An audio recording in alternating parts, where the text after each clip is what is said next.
ya tenemos los datos, aunque sea preliminares, de la inflación del mes pasado en San Juan? Sí, va a estar un poco más baja que lo que nos dio el mes pasado, en torno al 14-15%. Bien. Estamos terminando de redondear los números, pero seguramente van a ser unos 4 o 5 puntos menos del 20,5, 20,6 que nos dio el mes pasado, y definitivamente mucho menor que el 25 que nos había dado en el mes de diciembre.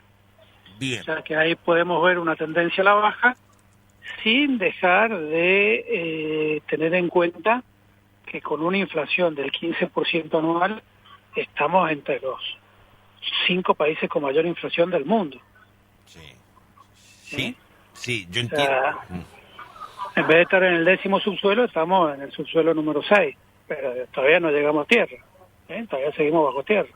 Eso hay que ser muy claro. Yo lo entiendo y entiendo a lo que se referencia. En este positivismo que dice Milei, podemos llegar a tener un 15%, son numerazos. Sí, numerazos comparativamente de donde venimos, está bien, pero tenemos todavía una inflación monstruosa encima. Sí, y no solo eso, porque, a ver, ¿cuál es el problema con la inflación? Que uno podría correr el riesgo de pensar que es un mero indicador económico, digamos.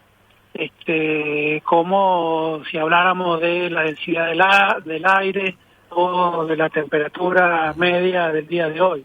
Sí. El tema con la inflación es que te impacta en el poder de compra de los trabajadores. Entonces, cuando vos te sale que tenés una inflación de un 15%, significa que este mes vas a poder comprar un 15% menos de cosas que el mes pasado. Y si el mes pasado te fue mal, porque no pudiste llegar a fin de mes, el mes que viene, o sea, este mes va a estar peor. Ese es el punto. Entonces, y esa es la lectura que tenemos que hacer, y esa es la razón por la cual ya prácticamente en ningún país desarrollado del mundo existe inflación. Porque todos los países desarrollados, e incluso hasta los subdesarrollados, ya se han dado cuenta que la inflación es una estafa a los tenedores de la moneda local. Claro.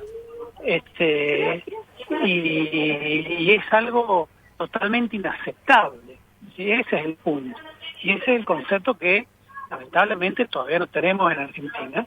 Y de hecho, bueno, el gobierno anterior se jactó con esto de que es bueno tener inflación y que si emitimos moneda no pasa nada. Y la verdad que es un flagelo gravísimo y que sobre todo impacta en aquellos que tienen ingresos fijos, como puede ser un trabajador y fundamentalmente como puede ser un jubilado, sí, que ya no tiene la posibilidad ni siquiera de buscar un segundo trabajo, porque bueno, puedes buscar una segunda jubilación. Si te jubilaste porque ya estás al tope de tu vida, entonces el impacto que tiene la inflación sobre este tipo de integrantes de la sociedad, bueno, es gravísimo. Mirá lo que estás diciendo, pero permitime, no sé si desde tu ciencia... Verá, cerremos el tema de inflación, después me quiero meter con un par de cosas que has dicho que me parecen sumamente interesantes. Inflación va a estar, viene bajando, 14, 15, me decís que va a estar en números finales en la inflación del mes pasado acá en la provincia de San Juan. Pero claro, debo consultarte sobre este mes. La lógica me indica que tenga un repunte o que acelere un poco más este mes, teniendo en cuenta que aparece la quita del subsidio de transporte, quita del subsidio de la energía, tenés el inicio de clase, tenés mayor compra, ¿es así? Exactamente. Vos tenés 2 meses que son sistemáticamente con inflación alta. Uno es el mes de diciembre, por todas las compras de fin de año, claro, etcétera, etcétera, y el otro es el mes de marzo.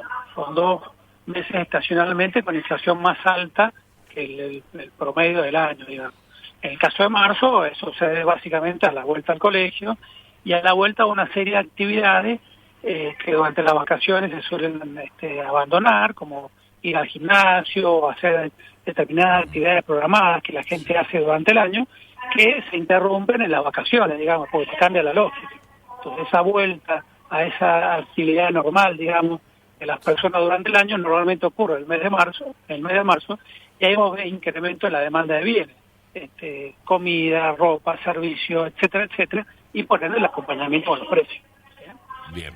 Y a eso sumarle lo que vos acabas de mencionar, que también se están liberando tarifas que venían reprimidas desde hace años, y que, bueno, todas las tarifas que se liberen en el mes de marzo, evidentemente van a impactar sobre la inflación de este mes, y bueno, en abril, cuando tengamos los números, seguramente vamos a ver que marzo terminó siendo un mes con una inflación entre el 15 y el 20 nuevamente. Va a tener un repunte, claramente, va a tener un repunte. Hay que dejar que pase marzo. Y lo cierto es que después, y todos los indicadores, y te consulto a ver si vos tenés la misma percepción o los números, hablan de una especie de amasitamiento en los valores de un dígito de la inflación ya cercano entre mayo a junio. ¿Es viable eso? ¿Es posible eso?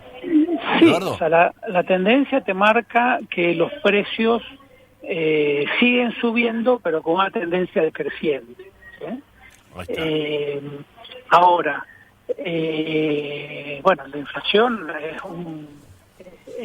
o sea, se entiende por inflación a todo aumento constante y generalizado del precio. Ahora, cuando hablamos de inflación, por lo tanto, no estás hablando del precio de una sola cosa, sino que estás hablando del precio de miles de productos de la economía. Y cada uno de esos miles de productos se resuelve en un mercado individual. O sea que vos tenés que ver miles de mercados interactuando con todas las miles de variables que afectan a cada uno de esos miles de mercados. Entonces, decir muy suelto de cuerpo de como hoy la inflación es más baja que el mes pasado, todo el año va a ser más baja, es medio complicado porque hay muchas cosas que todavía se pueden activar y que pueden hacer que los precios suban.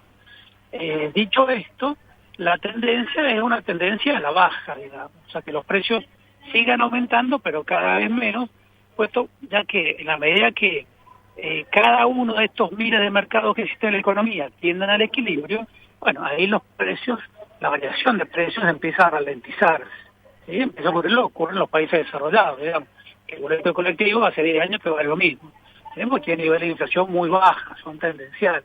Ahora, para que lleguemos a eso en Argentina, y todavía vamos a tener que transitar un par de años, digamos, o sea, no es una cosa tan sencilla porque de vuelta se deberían reacomodar los miles de mercados que existen en la economía para llegar a tener inflaciones estables del orden del 2 o del 3%, que sería lo deseable para un país medianamente desarrollado. Bien, 2-3% decís... 2-3% anual. Anual, no, sí, claro, claro. Eso es tocar el cielo con las manos. Claro, por eso.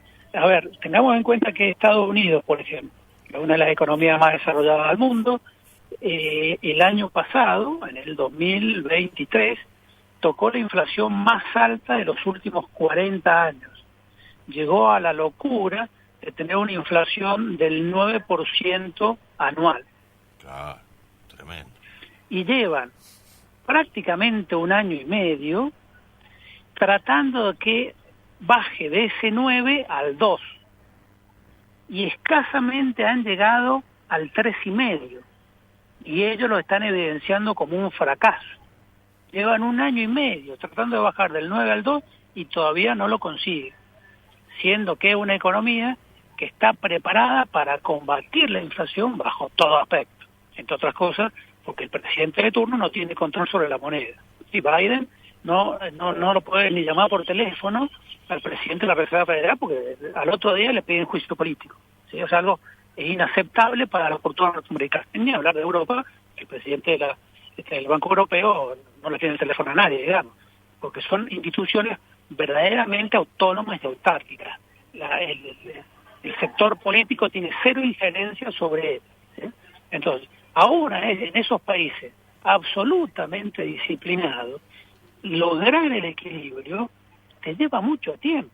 Imagínate esto que es un viva la pepa, que de repente un tipo se quiere postular presidente y también te duplica la base monetaria. O sea, en escenarios de estas características, que nosotros lleguemos al equilibrio tranquilamente nos puede llevar 10 años. Pero bueno, lo importante, sí, es la tendencia. En la medida que los precios sigan subiendo, pero sigan subiendo a la baja, con variaciones cada vez más pequeñas, la economía ya empieza a percibir que hay algo que se empieza a mejorar. ¿Sí?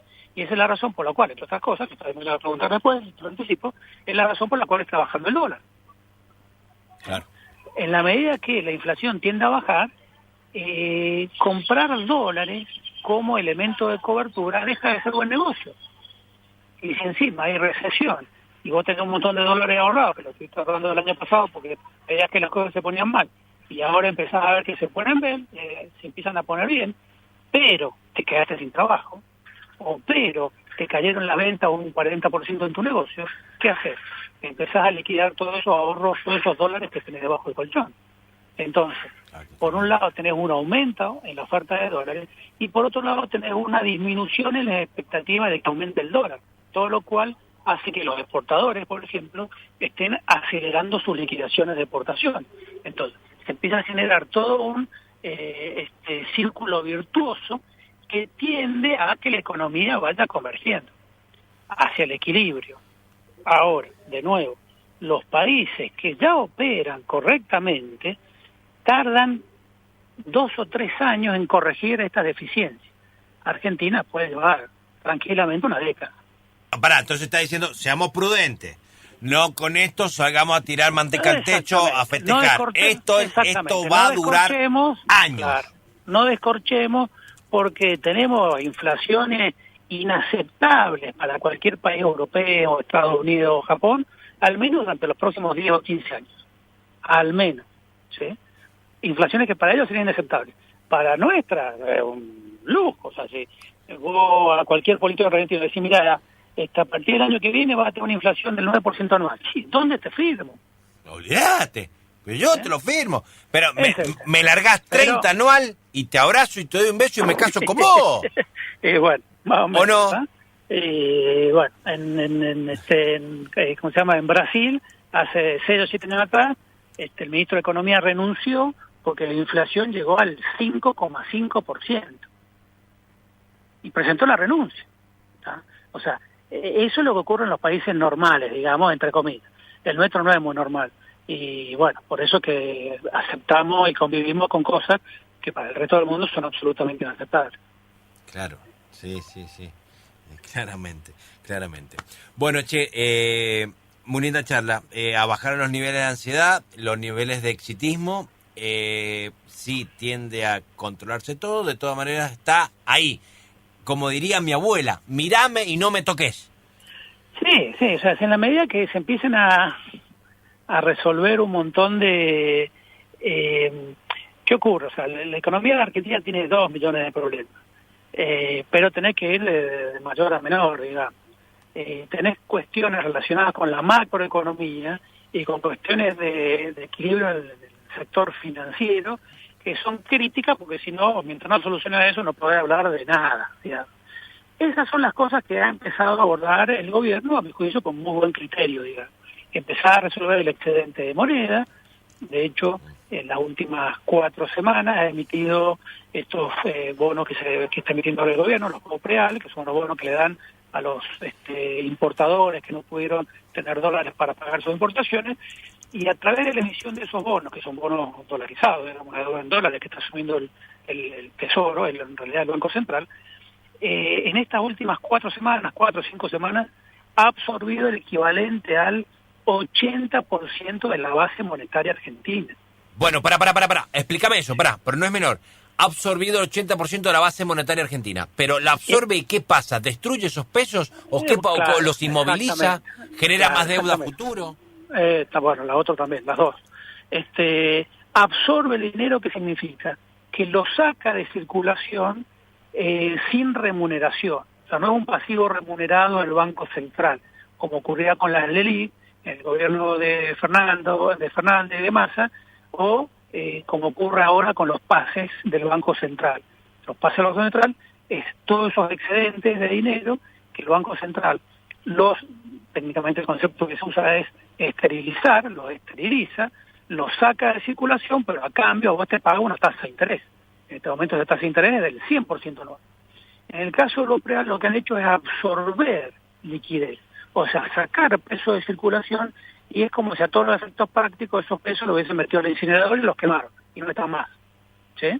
Entonces, todos los BOPREAL emitidos, se han emitido alrededor de 7.500 millones, y en esta semana, la semana que viene, se van a terminar de completar los 10.000 millones, que es la serie total. Eso va a permitir absorber algo así como 8.6 billones de pesos, sobre una base monetaria alrededor de 10 billones de pesos. O sea que el gobierno, cuando termine este proceso, que va a ser la semana que viene, va a estar absorbiendo prácticamente el 85% de la base monetaria. Por otro lado, sigue emitiendo pesos. Cada vez que viene un exportador, le liquida $1, bueno, tiene que emitir pesos para pagarlo, digamos, para comprarlo. Pero el esfuerzo que ha hecho desde el punto de vista monetario para absorber liquidez del mercado ha sido realmente muy elevado. Está bien, absorber los pesos y a cambio contrajo una deuda en dólares, pero una deuda que se paga al 5%, una tasa del 5% anual, y que va a permitir refinanciar el problema al cabo, bueno, el último vencimiento es para el año 2027. Entonces, patea la deuda, baja el costo financiero, te saca pesos de la economía, y todo eso está permitiendo que, recesión mediante, la inflación empiece a bajar. Y el tema de recesión mediante no es un tema menor, porque estamos hablando que hay sectores de la economía que en el mes de enero, febrero, han observado caídas en el nivel de venta del orden del 30, del 40 y del 50%, al punto que empresas como los que fabrican aceros, Acinda, ha programado una parada técnica de la empresa y de todos sus hornos a partir del 15 de marzo. Sí, o sea que a partir del 15 de marzo, ya está seguramente entrado el mes de mayo, en Argentina ya no se fabrica más acero, ¿sí? Porque hay sobrestock de acero y el mercado demanda cada vez menos porque la recesión es muy profunda, ¿sí? Entonces, esa recesión es lo que está enfriando a palos a la economía. O sea, es un programa absolutamente draconiano, pero está logrando poner en caja los grandes números de la economía.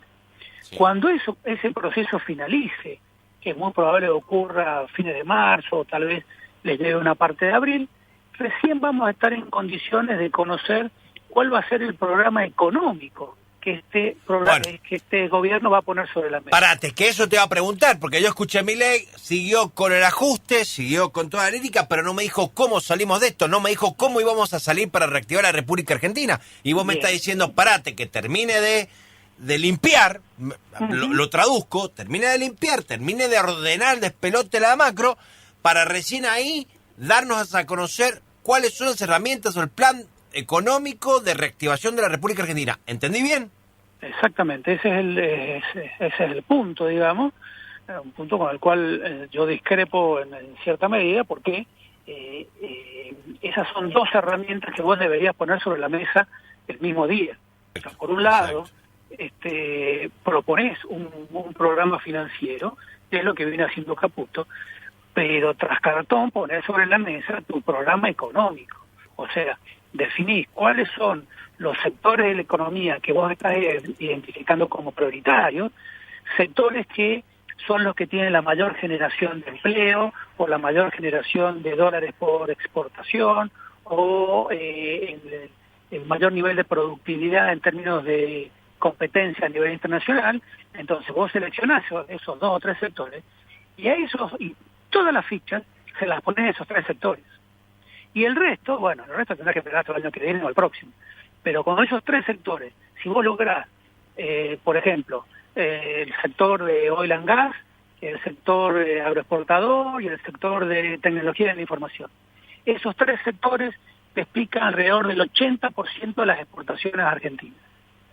Entonces, si vos a esos 3 sectores le das un esquema de competencia similar al que tienen las empresas petroleras en Brasil, a las empresas agroexportadoras de Australia, o a las empresas de tecnología de la información de la India, esos 3 sectores vuelan.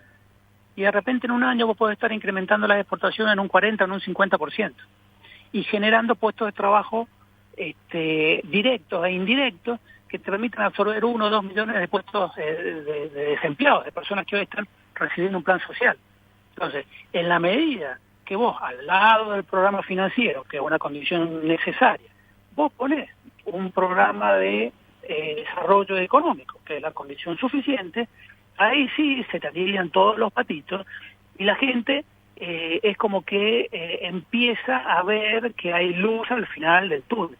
Vos hasta ahora lo único que estás viendo es oscuridad, y la oscuridad la noche está cada vez más negra. Y cada vez más negra, ¿y cuándo termina? Y no, la noche va a terminar por lo menos dentro de 2 o 3 meses. Puedes decir, pero no aguanto 3 meses. Si ya ahora no estoy llegando a fin de mes, ¿cómo voy a hacer dentro de 3 meses? Voy a tener que salir a matar o a robar o a hacer alguna cosa. Claro.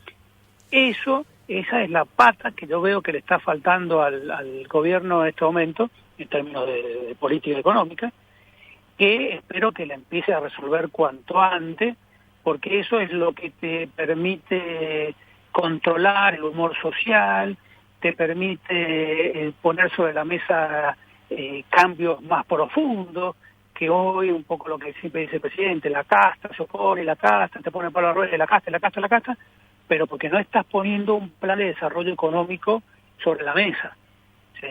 O sea, cuando vos lo pongas, vos vas a ver que esos 3 sectores empiezan a volar y el resto van a decir, y bueno, a mí la verdad que no tuve suerte, no me tocó porque estoy en otro sector, pero si a aquellos les va bien, y bueno, a mí a poquito me va a empezar a ir bien, y por ahí dentro de un par de años los impuestos que le bajaron a ellos también me lo bajan a mí, y las cosas, los sobrecostos que tenía también me lo sacan a mí, y yo también voy a dinamizar, entonces empezar a tener una actitud proactiva y de apoyo a largo plazo de este cambio estructural que se está planteando en la Argentina, que es muy interesante, pero tenés que terminar de hacerlo, digamos, porque si vos lo cortás en el medio, lo que vamos a tener de vuelta al correo va a ser un desastre, que es lo que hay que tratar de evitar.